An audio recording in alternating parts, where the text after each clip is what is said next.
Bonjour, c'est Aliot. On se retrouve pour une petite vidéo, voilà, comme ça, détente, où je vais vous parler de stratégie pour faire des 3 étoiles sur les HDV8 en GDC. Donc d'abord une petite mise au point. Pour le Sky Defender, j'ai eu un gros problème. J'ai perdu tous les trucs. On avait déjà fini 3 jours, j'avais posté le premier jour. Dédié à Face Tuture. Normalement il devait faire vidéo avec moi, mais on a pas fait. Donc on a perdu les 3 premiers jours. Est-ce que ça vous dirait d'avoir le 4e jour? Vous me dites ça en commentaire, c'est tout. Donc, dédié à Omar et à Valentin. Donc, on est parti, donc pour ça je vais vous montrer les HDV8 de la GDC, les nôtres et les leurs, et dire quelle technique, quel compo, quel bâtiment surveiller pour faire les 3 étoiles. Voilà, on est parti. On commence avec le numéro 14. Donc, qu'est-ce qu'on a là? On a un HDV8 pas maxé. Donc déjà la première chose à regarder, je pense, c'est les anti-aériennes. Les anti-aériennes sont de niveau 5, donc on peut attaquer en aérien. Après, il faudrait partir face aux anti-aériennes et prendre 3 de face, qu'on n'attaque pas du côté du château. Mais il y a le propulseur d'air qui partirait vers le côté là où on voudrait attaquer. Donc, à faire, on peut attaquer que de ce côté-là, mais il faudrait prendre 3 sorts de rage. Mais c'est risqué, donc c'est ce qu'on voit. Ensuite, comme ces défenses sont pas bien maxées niveau terrestre, c'est moi qui vais attaquer, donc j'ai bien réfléchi. Comme ici il y a peu de murs, je vais partir en 4 séismes pour faire une énorme ouverture, puis balancer en go whip. Donc pour les villages comme ça qui sont bien serrés, privilégiez le dragon ou le go whip avec tremblement de terre. Village suivant. Donc là on a un village plutôt atypique. Donc on peut voir qu'il n'y a pas beaucoup d'espace entre chacune de ces défenses. Les anti-aériennes sont toutes accessibles depuis le nord en mettant des cochons près de là ou de là.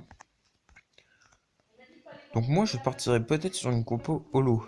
Je vais m'expliquer ce que c'est du cochon ballon.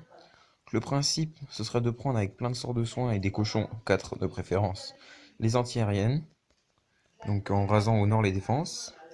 Puis on part avec ballon et quelques serviteurs au sud. Donc là ce sera pour prendre vraiment les défenses qui restent au sud. Et raser tout le village. Holo, une compo intéressante pour les HDV8. Village suivant. Village intéressant, tiens. Alors déjà, ne surtout pas attaquer en dragon. Encore là, le truc, les 3 anti-aériennes comme ça. Mais là, les villages est vraiment écarté. Donc, sachant qu'il y a une petite ouverture ici, je partirais bien pour attaquer un go whip par l'est. En faisant sortir le château d'abord, genre en mettant un cochon pour attaquer la tour d'archère ici. Donc, encore, si on met un sort de séisme ici, je pense qu'on peut ouvrir et l'hôtel de ville, et donc tout le compartiment avec les défenses ici, pour pouvoir attaquer en go whip. Donc cette compo pour ce village, c'est le go whip. Village suivant qui est extrêmement connu, mais qui est extrêmement mal fait. Donc ce village là avec les trucs là, faut tout généralement ça s'attaque en aérien, surtout que là elles sont les 3 de front. Le propulseur derrière comme ça, donc si vous attaquez nord les dragons en gérant pour que ça parte bien au centre, vous balancez 3 rages, vous prenez tout, même avec 2 rages. Ça part super bien sur ce village là. Village suivant. Là ça devient intéressant. Attendez, il demande la chaîne. Vidéal Gamers.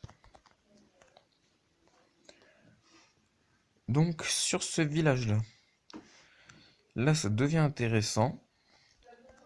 La compo holo de tout à l'heure.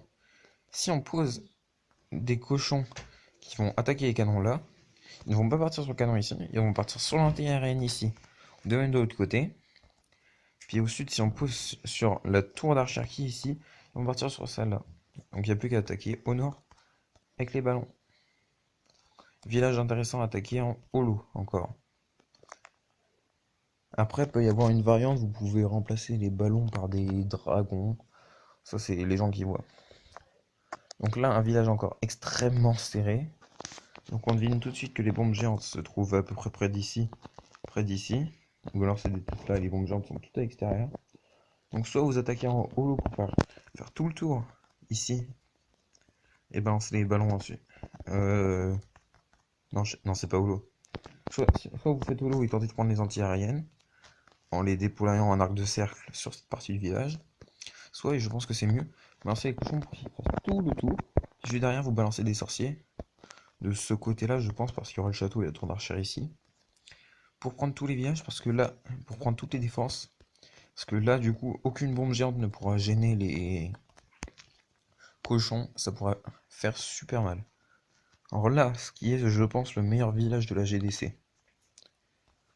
Donc, on peut voir encore les 3 anti-aériennes. Protégées par le truc d'air là, le propulseur. Les bombes géantes, je sais pas où elles sont placées. Alors, la technique que je prendrais, ce serait déjà parti. Ce serait une compo de Draug.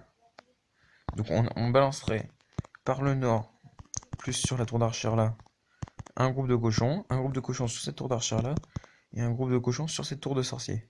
Pour que le groupe. Mais ici plus 10, genre 5, 5, 10. Le groupe de 10 partirait plus là pour prendre les 2 anti-aériennes. Ensuite, vous attaquez Dragon au sud avec un sort de rage pour prendre ici.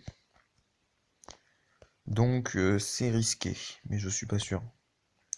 On verra comment faut faire. Puis après on passe aux otages des V9. Donc je vous propose de regarder nos villages à nous ensuite. Donc déjà Thanatos. Le Thanatos. Le village là, je l'ai montré tout à l'heure. Alors là c'est le mien, ça.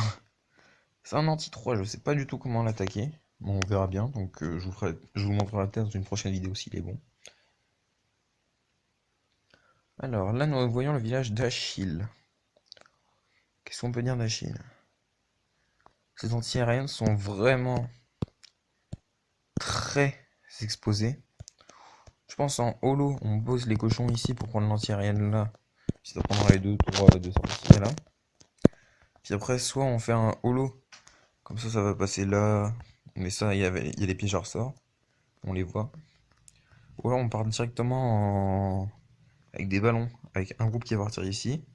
Un groupe qui part sur le sorcier. Puis les autres qui font s'écarter. Ça, on prend les anti-aériennes avec des rages ici. Et un soin au nord pour l'anti-aérienne. C'est pas mal, mais c'est costaud. Ouh, un beau village là. Alors là, je partirais bien sur un petit sort de séisme. Pour prendre ici sur le mortier. Pour casser là la sorte de carré autour. Pour faire une ouverture, faire les compartiments ici. Ici, et puis après le reste, faut tenter de grappiller, mais bon, c'est des HDV 8 max. C'est toujours chaud à faire. Puis après, c'est HDV 9. Donc voilà, j'ai un peu fait le tour de la vidéo. Donc les compos à retenir, c'est le dragon, si vous gérez. Le go whip, le go oui oui, si vous prenez 2 sorcières dans le château. Mais ça, j'attaque pas trop, donc je peux pas vous donner de conseils. Le holo et le draog. Donc, vous me dites quel est votre compo préféré dans les commentaires, tout ça, si mon village anti-3 vous plaît, ou si vous y voyez des défauts, ça m'arrangerait. Merci. Et vous dites pour le Sky Defender si vous voulez que je reprenne la diffusion depuis le jour 4. Donc sur ce, c'était Aliut, et je vous dis bye bye.